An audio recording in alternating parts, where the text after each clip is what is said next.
Oh, what is going on, everybody? How is everybody doing today? I always like to do draft grades after an NFL draft, an NBA draft, you name it. But something I also like to do is look back on my draft grades and see if I had a good take, a bad take, where I went right, where I went wrong, and hopefully to learn from it going forward. And as somebody that has like a million takes a day on YouTube, I like to hold myself accountable as well. And hey, I'm going to learn from my mistakes. I'm going to hear a bad take, and hopefully I won't make that same bad take again. So today I'm going to react to my 2025 first round draft grades that I made right after the draft a year ago. So yeah, let's react to my grades here that I made back in April 25th of 2025, and I'll probably do this in a year from now, reacting to my 2026 NFL draft grades after that draft happened in the books. And we know where these top prospects ended up, and I wanted to grade every single first round pick that happened in last night's draft. And make sure you are subscribed because we are going to rank every team's draft class when the draft finally concludes, as well as rank every team going into the 2025 season now that the offseason is pretty much over. So we're going to start things off with Cam Ward to the Tennessee Titans. This is just an easy A. They made the right decision. They desperately needed a franchise quarterback,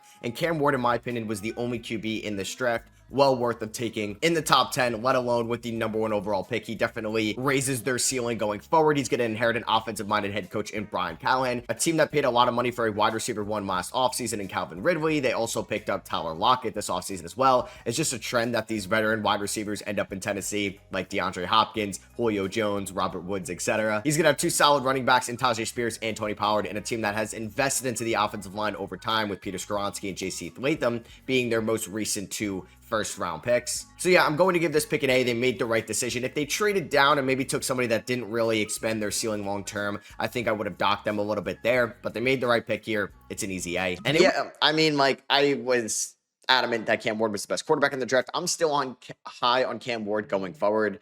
It's just a shame that, yeah, like Calvin Ridley, Tyler Lockett, Brian Callahan, I was mentioning, oh, this might help develop Cam Ward. Not in the slightest.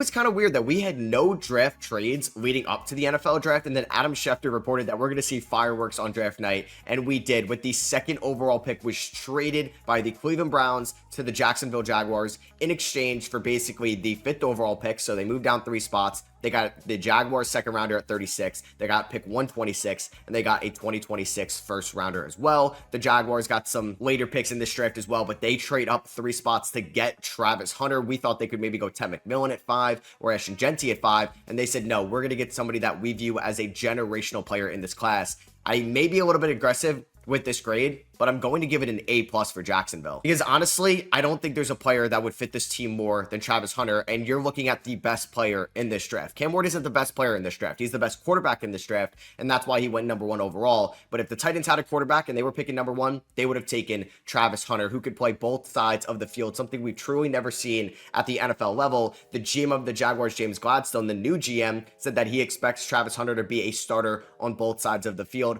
If Travis Hunter could be a top 20 corner and maybe a top 25 receiver, that is well worth a first round pick this year and a first round pick next year. And you expect this team to be better next year with a new head coach, continuing development of Trevor Lawrence, and then you hope to be at least in the playoff picture, so you're not going to give up a first round pick in the top half of the 2026 draft. So this was a very aggressive move for a new GM and a new head coach, but this gives Trevor Lawrence another weapon on the offensive side of the field with Brian Thomas Jr., who was an elite rookie last year, and it also gives you somebody that could be an elite corner for you, and now you have some great defensive playmakers there with the 2022 #1 overall pick in Trayvon Walker, with Joshua Hines-Allen, and now Travis Hunter. I love this for Jacksonville. So all right, so you can look at like the graphic they posted, and it just goes to show you how good of a prospect Travis Hunter was, right? Like the Blitnikoff Award, the Walter Camp Player of the Year Award. He was the Heisman winner in 2024, a unanimous first team All-American for somebody that played both sides of the field. Now, this grade does not look great a year later. I had a lot of faith in Liam Cohen and how he would utilize Travis Hunter offensively. I'm not smarter than Liam Cohen in the slightest, anywhere close to that offensively in the NFL, but it just feels like that one game he had in London against Los Angeles where it felt like, okay, this is the receiver we saw at Colorado. We never really saw that at the NFL level, and there was reports this offseason that he might end up being a full-time corner, which definitely makes this look a lot worse just because you gave up a first rounder in this year's draft. That's not in the top half, like I mentioned, too. So it worked out, even though Hunter wasn't a big part of them making it to the playoffs and winning the AFC South this past year. So This one can definitely look a little bit worse a year later. It's definitely not warrant of an A plus. I do think Hunter is still going to be a really good player in the NFL, but I just recently like regraded the draft and I gave that pick like a D in hindsight. So it doesn't look great right now. In my mind, I was like, yeah, top 25 corner, top 25 receiver. It's well worth trading away the 23rd pick or wherever they're picking in this year's draft that's going to Cleveland. But they never really utilized him properly offensively. And then he suffers that season ending injury. It's tough, man, to play both sides of the field. It's not like you're Shohei Ohtani in the MLB and you can play both sides. And it's a little bit less wear and tear on your body than a contact sport of playing receiver and playing corner. It's not like you're a kicker and I don't know, a quarterback where you can kind of stay out there a little bit. Like you're playing two physically demanding positions. So I don't know if we're going to see the two-way Travis Hunter I thought we were going to see when I handed out that A+. Number 3, the New York Giants did not take a quarterback here. They ended up taking Abdul Carter. Similar to my Cam Ward grade, I'm just going to give this an A. If I think they made the right decision and it wasn't really too hard for them to think about it, I'm just going to give them an A because Abdul Carter is the best pass rusher in this class. I was a little bit shocked when they picked up Kayvon Thibodeau's 5th-year option after this and they didn't entertain trading him, but now they're going to have just an elite defensive line. It's one of the best in the NFL. Carter is going to join Dexter Lawrence, Brian Burns, who they traded for last offseason, and Kayvon Thibodeau, who could still tap into that potential of being a recent top 10 overall pick just a few years ago. The Giants did end up addressing quarterback later in the draft, in which we'll get to, but I do think they made the right decision here, selecting Abdul Carter, who can be an elite pass rusher for them next year and could be one of the best in the NFL by the end of this rookie contract. I mean, I would say Abdul Carter's like first half of the year was like a D. It just really wasn't that impactful, but he finished the season off on a really good note. I'm really excited to watch him here in year number 2.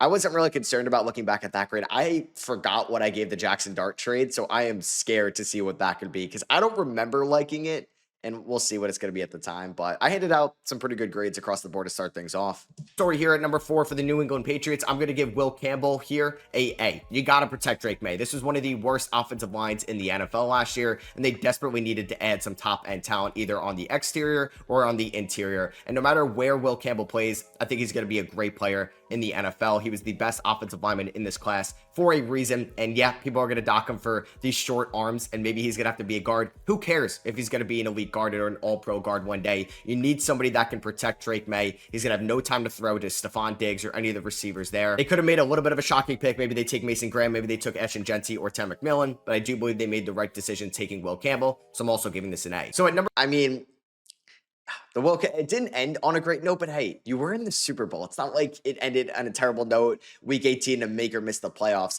He was great at the start of his rookie season, and then he suffered a serious injury midway through. So I'm not concerned about it. Yes, maybe in hindsight, Membou would have been a little bit better of a selection just because you know you could stick him at the tackle position for a long, long time. But I still think Will Campbell is going to be a good offensive lineman in this league. It's at guard, it's at tackle. I still stand by that. I like it going forward for them that he's going to just be what they needed to protect Drake May moving forward because that was the number 1 priority when they entered the draft with the 4th pick. Number 5 here, this is the trade down with the Cleveland Browns where they ended up taking Mason Graham out of Michigan. And there were reports that they wanted to trade down even more. And the reason why they had to give up on a generational player in Travis Hunter to trade down is because they're still feeling the effects of the Deshaun Watson trade. This team does not have a lot of depth on their team right now because of all the draft capital they gave up for Deshaun Watson, who's been, we know, as like the worst trade asset of all time. So they had to accumulate more draft picks, which I don't hate that idea. It's just, you could have had Travis Hunter on your team. So I'm going to dock them a little bit for that. I'm going to give this grade a B, the worst in the top 5. And like Mason Graham was like, fine, I would say, in his rookie year. I wouldn't say he stood out as like someone that was like top 5 pick worthy. I do wonder though, you can let me know in the comments, like who is going to be a more valuable defensive piece for the next 5-10 years, Mason Graham or Travis Hunter? I guess it's tough though, because we still don't know if Travis Hunter is like a full-time corner now.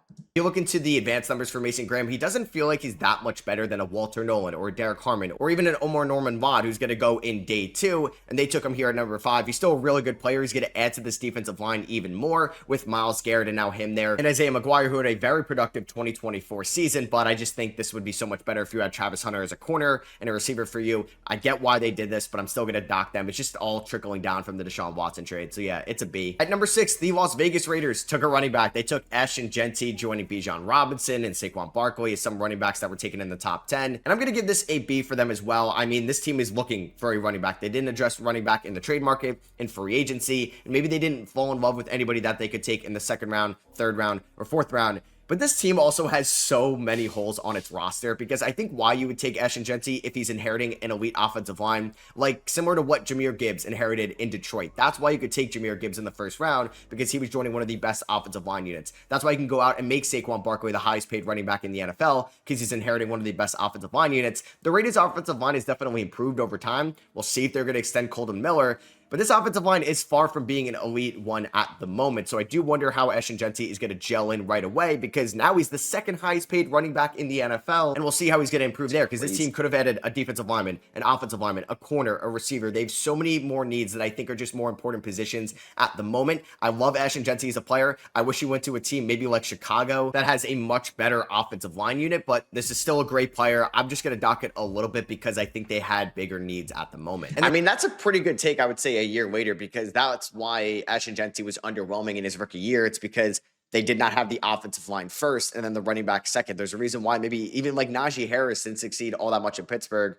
although he kind of like teetered off a little bit when he got to the NFL. It's like the Steelers offensive line was not good for Najee Harris, and you need that offensive line infrastructure in place for these running backs to succeed. So that actually holds up a year later. I guess in hindsight, they could have went Armanu Membou. They could have went Ted McMillan. I'm excited about Ashton Jeanty in year number 2, and they just signed Tyler Linderbaum. Maybe they end up drafting an offensive lineman or two here in the 2026 draft, but if they don't continue to improve the offensive line, it's so tough for somebody like a running back, any running back, to really have an elite career or an elite season if they don't have at least some type of good running game infrastructure in front of them. The Jets at number 7 took Armanu Membou out of Missouri. I'm going to give this an A as well. Honestly, you're going to see a trend throughout my grades. If you take an offensive lineman, I'm going to give it a good grade, especially around the range where they're expected to go in, because you can never have enough offensive linemen, and the Jets have now really filled out their offensive line and could turn into one of the best units in the NFL. You took Fashanu in the first round last year. He had a productive rookie year. Elijah Vera Tucker was a first-round pick a few years ago. He's been improving over time. Joe Tippmann, John Simpson. And now you're adding Armanu Membou. Breece Hall, Braylon Allen are going to have a great line to run behind, and I think they can have very productive 2025 seasons. Justin Fields is going to have a ton of time to throw. Yeah, the Jets could have used another weapon out wide because it's really just Garrett Wilson at the moment. They could have thought about Loveland or Warren or Ted McMillan here, but I think this is the right pick because the wide receivers can come. Maybe they take one on day number 2, and now Justin Fields may have the best weapons and the best line he's ever had in his career. So I mean, yeah, Justin Fields didn't work out, but that still holds up as that was a great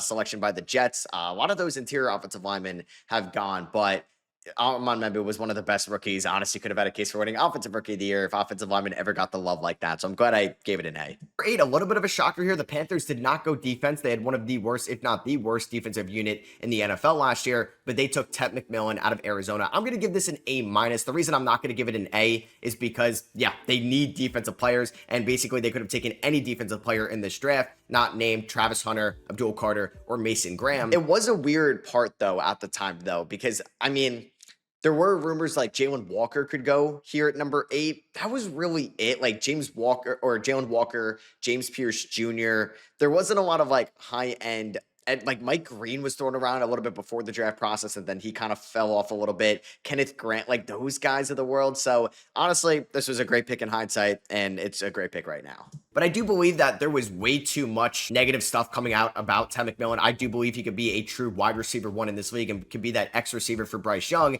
something he hasn't had in his career so far. Yeah, Jalen Coker and Xavier Legette have shown flashes, but Ted McMillan is way better of a prospect than those guys, and that's going to allow them to be guarded by lesser tier cornerbacks and defensive backs by opposing teams. Ted McMillan can draw the defensive attention, but he can win one-on-ones. He's got a great contested catch radius, and he could be that wide receiver 1 that Bryce Young needs throughout the development of his rookie contract. So I'm going to give it an A- because I do think there was also a drop-off in defensive talent after Graham, Carter, and Hunter. Continuing my trend of just liking offensive lineman picks, the Saints at number 9, they didn't take Shedeur Sanders, thank God. They ended up taking Kelvin Banks Jr.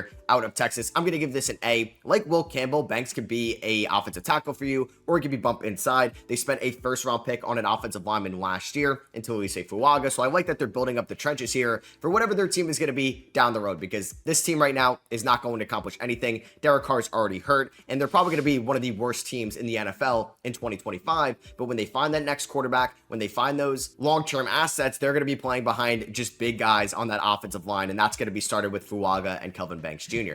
Yeah, I guess Tyler Shuck ended up being maybe, well, we'll see if he's going to be the franchise quarterback going forward. And the Saints were so much better in 2025 than I thought they were going to be. I thought they were going to be picking maybe where the Jets, Titans, Raiders were picking, but no, they're still in the top 10, but it's not as bad as I thought it was going to be. I'm sure the Bears really wanted to take Ashton Jeanty at number 10, and that was probably my favorite fit in the draft. They ended up taking Colston Loveland, the tight end prospect out of Michigan. I'm going to give this a B+. It wasn't the biggest need in the world by any means. They could have maybe addressed offensive line even more, but Membou and Banks were off the board. Maybe they could have went defensive line if they really liked Walter Nolen or Mykel Williams, but they take the tight end out of Michigan, and this makes me think that either Komet isn't in their long-term plans or Ben Johnson really wants to run 2 tight end sets, and Loveland, I think, was the best tight end prospect in this draft, and there's a reason why he went ahead of Tyler Warren, and this is just going to give Caleb Williams another weapon out there. Caleb Williams with the #1 overall pick. He's going to have DJ Moore, Roma Dunze, Colston Loveland, Cole Kmet to throw 2 out wide. The running backs could be a little bit better. They do have 2 second-round picks. Maybe they draft 1 there as well, but it's a much-improved offensive line. Drew Dahlman, Joe Tooney, Jonah Jackson,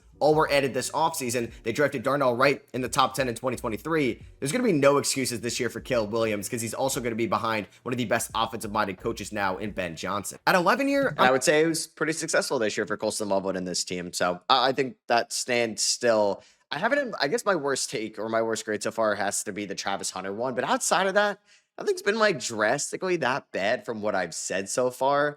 Like, I wonder if there's going to be one worse than my Travis Hunter grade. Going to dock the Niners a little bit, maybe this is also another aggressive grade. I'm going to give them a C+, my first C here in the draft. I just liked a lot of guys on the board rather than Mykel Williams. I don't know if they were going to be aggressive enough and take a Josh Connerly or a Josh Simmons here because they do need offensive line help, and I'm sure wouldn't have been the worst idea in hindsight looking back on it. Sure, they would have loved a Membou or Banks to fall to them, but I also like Walter Nolen and Derek Harmon a lot more than Mykel Williams, and if you wanted to take a pure edge rusher, I would have preferred Mike Green. Maybe you could put Jahdae Campbell or Jalen Walker out there, or I think for this system specifically, Shemar Stewart would have worked out as well. So yeah, I'm going to give it a C+. I just wasn't this high on Mykel Williams, and I wonder if they could have traded down. At 12, the Dallas Cowboys. I mean, yeah, Mykel Williams wasn't great when he was playing last year, but he also got hurt, and I know the Niners are hiring him for year number 2, so we'll see how that goes. It's way too early to victory lap or say anything like that.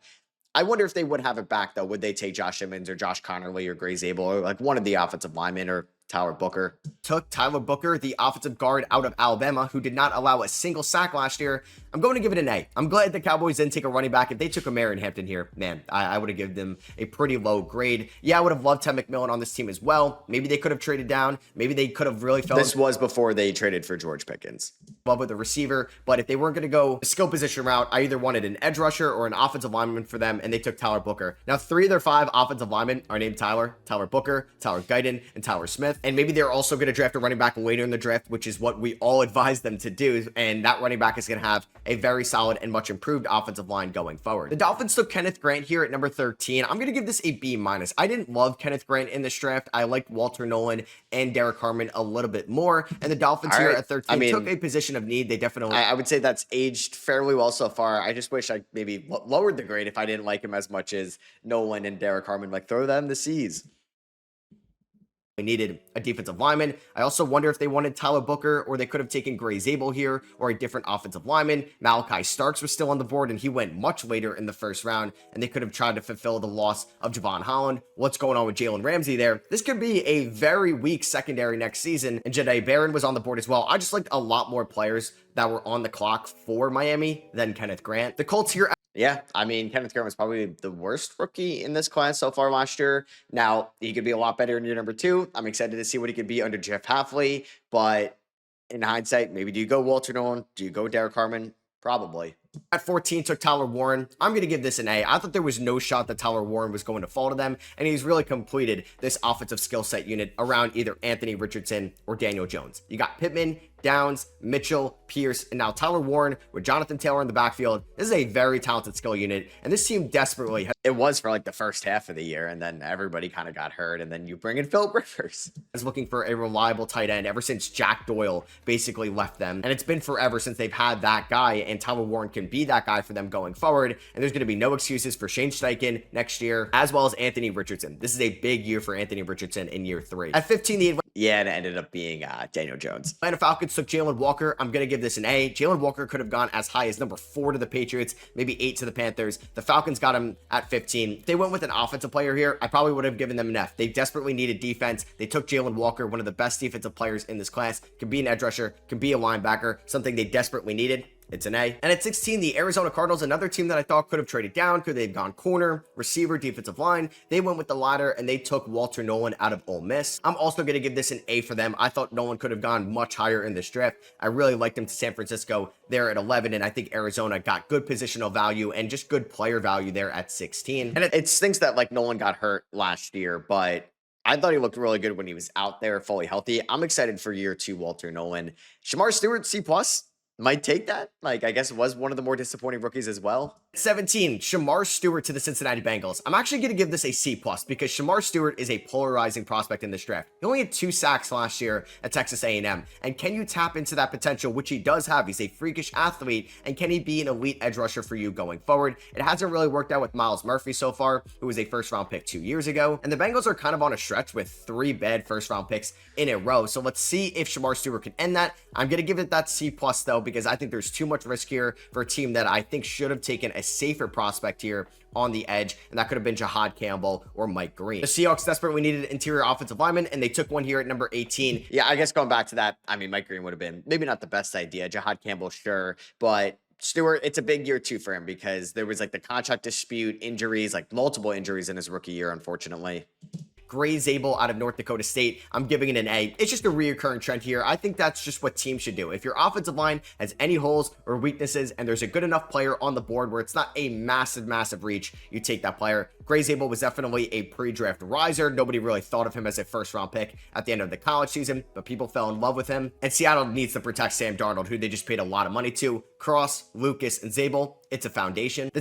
Yeah, definitely was. The Buccaneers took Emeka Egbuka here at 19. I thought this was very surprising. I'm going to give this a B-. Not the biggest need in the world at all. I thought they could have gone on the defensive side of the ball. And you had some elite players there. You had Jahdae Barron. You had Malachi Starks. You had Jahdae Campbell, Mike Green, Donovan Ezeraku, all still on the board, and you went Emeka Egbuka. That makes me think that Mike Evans doesn't have a lot in the tank. Maybe Chris Godwin's injury, a little bit worse than we thought, and they're not fully bought in on Jalen McMillan. But you also have Cade Otton. I just don't really get the need of spending a first-round pick on Egbuka, but maybe in 3 years, he's going to be their wide receiver 1. But I still feel like they have this window right now, and I think they could have added a true blue chip defensive player in this draft because a lot of them fell. And I guess if you added like a defensive player, do you think the Bucs could have won a game or 2 more last year? But Egbuka was like their best receiver throughout the course of the year. Evans got hurt. Godwin didn't look like his old self, and I think in actually 3 years, like I said, he will be the wide receiver 1 for the team. So it was questionable at the time, but now that Mike Evans is a Niner, it makes even more sense today.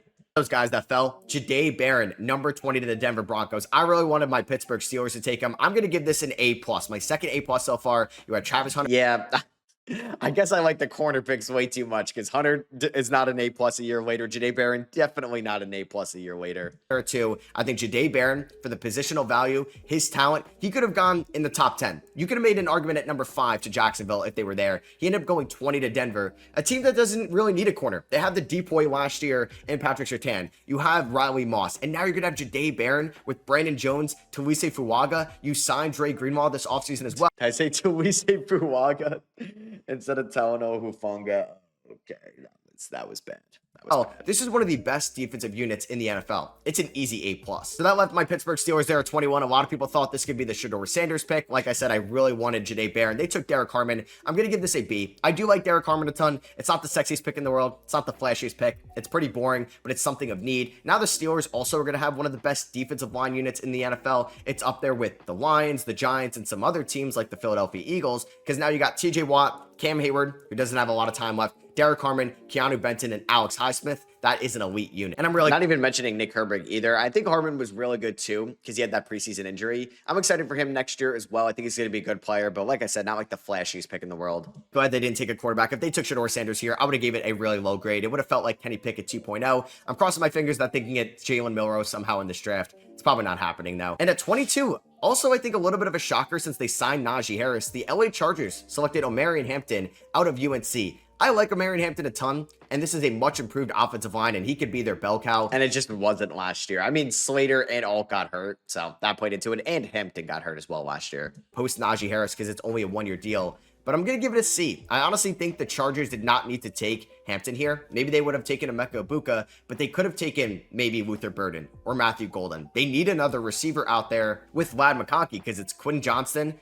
Josh Palmer ended up going to Buffalo this offseason. You brought back Mykel Williams. It's not really the best unit in the world. I know Jim Harbaugh wants to run the football, and Omarion Hampton is great. I think you can got somebody equal talent, maybe on day 2 or day 3. You could have taken a receiver here or somebody on the defensive side of the ball, maybe a defensive lineman as well. But maybe they would have ended up taking Harmon, Grant, or Nolen, but all of them were off the board. At 23, the Green Bay Packers finally took a wide receiver in the first round, something that hasn't happened in over 2 decades. The draft was also held in Green Bay, so maybe they wanted to give the fans something they showed up for, and they took Matthew Golden, another combine standout here out of Texas. I'm going to give this a C+.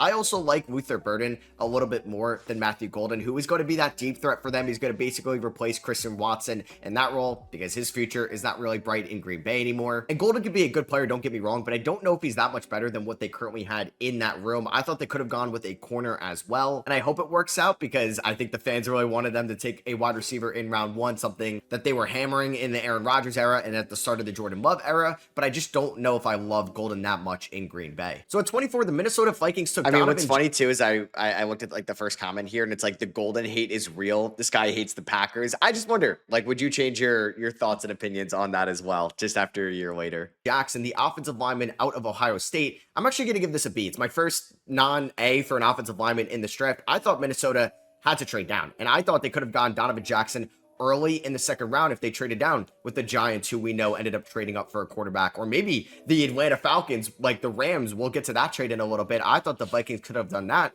because they only have 4 picks in this draft. They invested a lot into the offensive line this offseason. Ryan Kelly, Will Fries to protect J.J. McCarthy, and you can never have enough offensive linemen. Like I said, I'm just docking this grade because I really thought they should have traded down. And here, all right, I mean, not a bad take because Quessy ended up getting fired a year later. Oh yeah. This one's not going to be fun to watch. This is going to probably be the worst one in the video. Here it is. The New York Giants traded up with the Houston Texans to select a quarterback, Jackson Dart, out of Ole Miss. They traded the 34th overall pick, the 99th overall pick, and a 2026 third. If you look at what the Falcons had to give up to trade for pick 26, this is a steal for the Giants. But I'm going to give this a D+. I just don't understand their timeline. I think Jackson Dart could be a fine enough quarterback one day, and nobody really thought that he could be a franchise quarterback all year at Ole Miss, but it felt like everybody started to fall in love with him when he was no longer playing any games, and you're just looking at the highs more so than the lows. And it does feel like the Giants got their guy. Maybe the meeting with Shedeur Sanders didn't go all too well, but I just don't feel like they're on a coherent timeline right now because you signed Russell Wilson and Jameis Winston. You basically gave Brian Daboll and Joe Schoen an ultimatum that if they don't win this year, they're getting fired. So if Jackson Dart is playing for them this year, it's either Russ got hurt, Jameis got hurt, or they're playing bad enough where they're just giving Jackson Dart a shot, and they're going to be left with a new GM and new head coach next year who may not even like Jackson Dart as your franchise quarterback going forward. I honestly thought if you were going to trade up to 25, you take one of the blue chippers that are still on the board. Maybe it's Jahdae Campbell, maybe it was Josh Simmons or Josh Connerly, and you're trying to win next year with Russell Wilson. Maybe you try to get Emeka Egbuka and get another weapon out there for Russ, because if you make the playoffs, then maybe you have a chance at keeping your jobs. But I just don't think Jackson Dart is really going to play meaningful games for the Giants next year unless their quarterbacks get hurt. And like I said, what if the new regime does even like Jackson Dart, and this could feel like a little bit of a waste of a pick? So all right, so there's a lot to unpack here because yes, I am clearly wrong for giving this a D+. Jackson Dart could have won Offensive Rookie of the Year. He was great, and actually for once, like, looks like a franchise quarterback that the Giants have for the first time in like 20 years since like Eli Manning looked at. Because like Daniel Jones, you had that brief year. I will say though, what I said about the timeline isn't the worst take. Maybe this is me coping, but like, yes, like Brian Daboll got fired. Brian Daboll, I think, was the one that liked Jackson Dart. He pushed Joe Schoen to draft Jackson Dart, and now Joe Schoen stays, which might help Dart. Daboll goes. Is John Harbaugh going to continue the development of Jackson Dart? Is Matt Nagy going to be a better offensive mind for Jackson Dart than Brian Daboll? I can't guarantee that. So honestly, in a year from now, if Dart doesn't show progression and there's maybe not some tension, but like they're not on the same path between Dart and Harbaugh, this could look all right of a grade. But what we saw from Dart last year is a terrible grade. Like, this should be an A plus. Like, if you have the glimmer of hope that you have your franchise quarterback, it is an automatic A plus. It is the most important position in the game. So I look like a fool here. I totally agree. I'm giving myself a little bit of not like leeway, but patience, because in a year from now, we saw the coaching change and we saw basically what happened where they were too bad. He ends up playing. They bench Russ after like week 3. They had some bad losses, which could come back on Zabel. Maybe John Harbaugh doesn't have those bad losses, although he kind of had those bad losses in Baltimore. We'll see. I don't love, like, I like John Harbaugh. I'm not excited about Matt Nagy with Jackson Dart, but we're going to have to wait and see. Yeah, I'm giving it a D plus, maybe a little bit harsh, and I hope I'm proven wrong. But that is not going to be my worst grade in this draft. It's going to be to the Atlanta Falcons here at 26. I'm going to give this a D. They traded back up into the first round. They gave up pick 46, pick 242, and a 2026 first round pick to the LA Rams for pick 26 and pick 101. So yeah, they got another third out of this, great, but you traded up to take James Pierce Jr. I think it would have made so much more sense to get Jahdae Campbell. Imagine getting Jahdae Campbell and Jalen Walker in the same draft, or imagine getting Malachi Starks, maybe taking a chance on Will Johnson if you were confident enough about the knee injury going forward, but you gave away next year's first round pick, which is fine if you had maybe confidence that you could be a playoff team next year. You weren't a playoff team this year. What if Michael Penix is just bad next year? What if he gets hurt and Kirk Cousins is no longer on this team and you just gave up maybe a top 10 pick next year for James Pierce Jr.? I think this was way too risky for the Atlanta Falcons, and I don't think James Pierce Jr. is safe enough to really make this worth it. So yeah, I'm going to give this a D. It's my worst pick here in the first round. I would have preferred Malachi Starks, Jahdae Campbell, Mike Green all over James Pierce Jr. in this situation. The only reason why it's not an F is because they took somebody on the defensive side of the ball. But man, there is so much risk to this trade up for Atlanta. All right, so I also didn't know about the Mike Green off the field stuff, and when I was like, I kept suggesting him, and I will say, like, mostly all the guys I mentioned that they should have taken over James Pierce, like, bad take. Like, James Pierce Jr. was great for Atlanta last year. He had double-digit sacks, I believe. Now, I have no idea what's going off the field. Is there going to be suspension? Is he going to be over? I don't know what's going on with James Pierce Jr., which I guess could play into the risk, but I'm not going to act like I knew anything like that at the time. I still think it's risky. Now, because of James Pierce's production, and then you gave up, what, like the 13th, 14th overall pick, you could live with it a little bit more. It's not like you gave the Rams the 8th overall pick in this year's draft, and you just handed them, like, David Bailey or Jeremiah Love, or just like somebody of like that caliber. Then I think it would look even worse. So I would probably bump this up to a B if I know James Pierce Jr. is like starting week 1 next year and there's no off the field, I guess, consequence with him going forward. I have no idea like what's going to end up happening there, but I still think it stands true that this was insanely risky. And I was right about Michael Penix, and you like, it makes sense if you're like the Eagles or you're there, I don't know, the Rams or I guess the Chiefs would be a bad example. Like, you know, you're going to be good. Trade away that first round pick going forward. The Falcons had way too many question marks, and I guess it's what Terry Fontenot ended up fired a year later.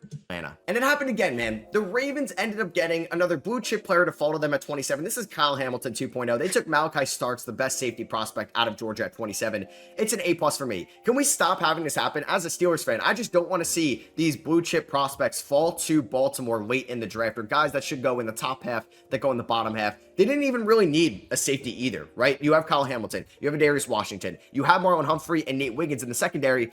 Now this is arguably one of the best, if not the best, secondary unit in the NFL now that they added Malachi Starks. Yeah, I don't think Mason Rudolph is going to do too well against the secondary next year, whoever the quarterback is for the Steelers. And all right, well, I mean, Starks wasn't like that impressive his rookie year. I think he's going to be good this year. I'm excited to see how Jesse Minter utilizes him. 28, the Detroit Lions took Mykel Williams out of Ohio State. I'm going to give this a C+. It's similar to maybe my Mykel Williams grade earlier, as I'm just not super high on Mykel Williams, and I thought there were some other edge rushers on the board that could have made more sense for Detroit. Maybe they were going to take Jahdae Campbell if they didn't feel like there was a positional fit at that moment, but they could have ended up going with Mike Green or Donovan Ezeraku, 2 players I liked a lot more than Mykel. At 29, yeah, I guess that Mykel was definitely better, or at least like I think more promising than those guys based off his rookie year. I guess in hindsight, you take an offensive lineman because their offensive line has definitely had some turnover. The Washington Commanders took an offensive lineman, Josh Connerly, out of Oregon. I'm giving this an A. It's my trend with these offensive linemen, and I just love what the Commanders have done this offseason. Yeah, you went out and you got a weapon in Deebo Samuel for... All right, I wouldn't say that, Matt. Why did you have to say that you love what they did this offseason? I mean, Tunsil and Connerly, yes. Everything else, no.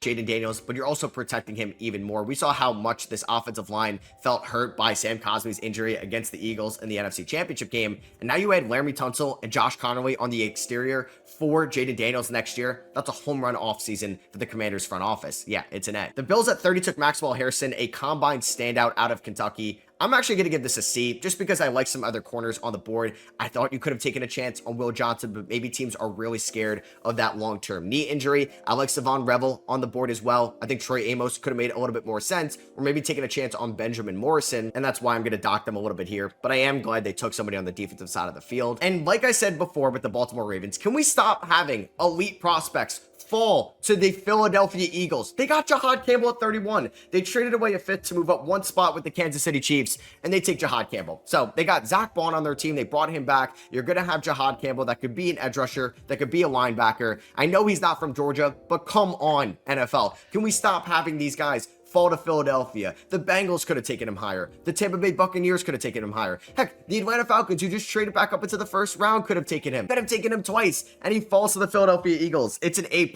It's an elite talent here at 31. Can we stop having this happen to Howie Roseman? And then at 32, the Kansas City Chiefs took Josh Simmons, who I thought should have gone much higher in this draft. I think if he's fully healthy going forward, he may be the second or third best offensive lineman in this class. He went at 32. So I'm actually going to give this an A+ because I think the Chiefs got a steal here. I thought he could have gone much higher in the top half of the first round because all indications show that he's going to be healthy next year. And maybe Jalen Moore doesn't work out, or he's just going to eventually replace Jawan Taylor maybe as soon as week 1. And you had to protect Patrick Mahomes. So yeah, that is going to be All right, so that is going to be for me. I hope you guys did enjoy. Honestly, I think more so have aged well than not. I was a little nervous going into that, but I do think they've been all right. We'll see about the Jackson Dart one. Is that one and the Travis Hunter have not aged well so far. So let me know what you guys think. Drop a thumbs up if you guys did enjoy. Let me know down below maybe your thoughts and your waiter on this draft class. Make sure to subscribe because we got the 2026 draft right around the corner. Catch y'all on the next one. Peace.